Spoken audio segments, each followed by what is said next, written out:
ചോദിക്കുന്നത്, നിങ്ങൾ മാറ്റി നിർത്തിയ ആളുകൾ, നിങ്ങളുടെ പോളിറ്റി ബ്യൂറോക്ക് വഴങ്ങാത്തവർ, പക്ഷേ എന്തുകൊണ്ട് നിങ്ങൾക്ക് മുഖ്യമന്ത്രിയാക്കേണ്ടി വരുന്നു?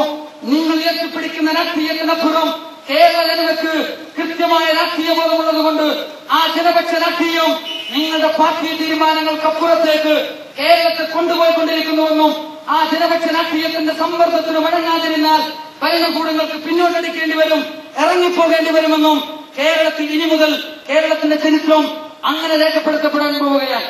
ഞാൻ സൂചിപ്പിക്കുന്നത്, പ്രക്ഷോഭങ്ങളും സമരങ്ങളും ഇന്ന് കേരളത്തിന്റെ ഉത്ഭുതതയെ ഉണർത്തിവിട്ടിരിക്കുന്നു. എക്സ്പ്രസ് വിരുദ്ധ പ്രക്ഷോഭം മാത്രമല്ല, കാച്ചുമടൽ നടന്ന സമരം നിങ്ങൾ ആലോചിച്ച് നോക്ക്. നമ്മുടെ സുപ്രീം കോടതിയുടെ വിധിയുണ്ട്, ആ കൊക്കക്കോള കമ്പനിക്ക് തുറന്നു പ്രവർത്തിക്കാമെന്ന്. ഇവിടെ വന്ന ഗവൺമെന്റുകളൊക്കെയും തന്നെ മൗനമായിട്ട് അവർക്ക് അനുവാദം കൊടുത്തു. ഈ സുപ്രീം കോടതിയുടെ വിധി ഉണ്ടായിട്ട് കൂടി അമേരിക്കൻ സാമ്രാജ്യത്തെ നിലനിർത്തുന്ന ലോക ഭീകരനായ കൊക്കക്കോള കമ്പനിക്ക് എന്തുകൊണ്ട് കാച്ചുമടയിൽ തുറന്നു പ്രവർത്തിക്കാൻ സാധിച്ചില്ല? സോളിഡാരിറ്റി യൂത്ത് മൂവ്മെന്റ് കോളവിരുദ്ധ സമിതിയോടൊപ്പം നിന്നുകൊണ്ട് കാച്ചുമടയിൽ സമരം നടത്തിക്കൊണ്ടിരിക്കുന്ന സംഘടനയാണ്.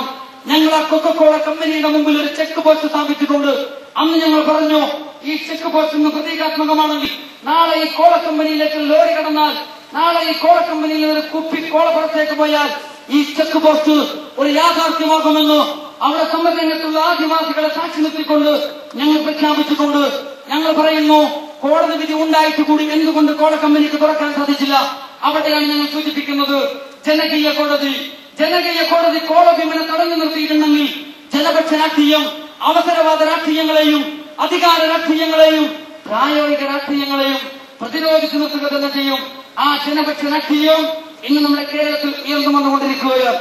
അതുകൊണ്ട് നമുക്ക് പറയാനുള്ളത്, സാമ്രാജ്യത്വത്തിന് വേണ്ടി കുഴലൂത്ത് നടത്തിക്കൊണ്ടിരിക്കുന്നവർ, ADBക്ക് വേണ്ടി വക്കാലത്ത് പിടിച്ചുകൊണ്ടിരിക്കുന്നവർ, ഇന്റർനാഷണൽ മോണിറ്ററി ഫണ്ടിന് വേണ്ടി, വേൾഡ് ബാങ്കിന് വേണ്ടി സംസാരിച്ചുകൊണ്ടിരിക്കുന്നവർ, അമേരിക്കയ്ക്ക് വേണ്ടി സംസാരിച്ചുകൊണ്ടിരിക്കുന്നവർ, അവർ മനസ്സിലാക്കേണ്ടുന്ന ഒരു കാര്യമുണ്ട്.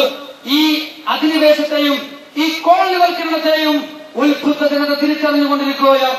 ഇനി ഈ ഉത്ഭുത ജനതയുടെ പിന്തുണയോടുകൂടി നിങ്ങൾക്ക് ഈ രാജ്യത്ത് നിലനിൽക്കാൻ കഴിയണമെങ്കിൽ നിങ്ങൾ WTO കരാറും ഗാന്ധി കരാറും ഒക്കെ പിച്ചു ചിന്തിക്കൊണ്ട് ജീവിതം കൊണ്ട് ഇവരോട് സമരം നടത്താൻ, ഇവരോട് പോരാട്ടം പ്രഖ്യാപിക്കുവാനുള്ള ആർജവം കാണിക്കേണ്ടതുണ്ട്.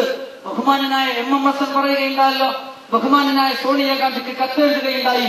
ഇനിയും നമ്മൾ സാമ്രാജ്യത്വത്തെ താലോലിച്ചുകൊണ്ട് ജോർജ് ബുഷിന് വേണ്ടിയിട്ട് നമ്മൾ നിലനിന്നാൽ, ജോർജ് ബുഷിന്റെ ഒരു മെഗഫോണായിട്ട് നമ്മുടെ പ്രധാനമന്ത്രി മാറിയാൽ, നമ്മുടെ രാജ്യം അവരുടെ ഉപഗ്രഹ രാഷ്ട്രമായിട്ട് മാറിയാൽ ഇനി നമുക്ക് മുന്നോട്ട് പോകാൻ സാധ്യമല്ലെന്നും നമ്മൾ ഇന്ത്യ രാഷ്ട്രീയത്തിൽ നിന്ന് പുറന്തള്ളപ്പെടുമെന്നും അതുകൊണ്ട് തന്നെ സാമ്രാജ്യത്വ വിരുദ്ധമായ നിലപാടിലേക്ക്, ബ്രിട്ടീഷുകാർക്കെതിരെ നമ്മൾ സമരം നടത്തിയ പാരമ്പര്യത്തിലേക്ക് നമ്മൾ തിരിച്ചു പോകണമെന്ന ബഹുമാനനായ MMS തങ്ങളുടെ നേതാക്കന്മാർക്ക് കത്തെഴുതേണ്ടി വന്നിട്ടുണ്ടെങ്കിൽ നമ്മുടെ കേരളത്തിൽ ഉണ്ടായിക്കൊണ്ടിരിക്കുന്ന സാമ്രാജ്യത്വ വിരുദ്ധമായ ജനപക്ഷ രാഷ്ട്രീയത്തിന്റെ അടിയൊഴുക്കുകളുടെ ശക്തിയും സമൃദ്ധവുമായിരുന്നു അത്തരമൊരു പ്രസ്താവനയുടെയും അത്തരമൊരു കത്തിന്റെയും പ്രചോദനമായി തീർന്നത് എന്നാണ് ഞാൻ സൂചിപ്പിക്കുന്നത്.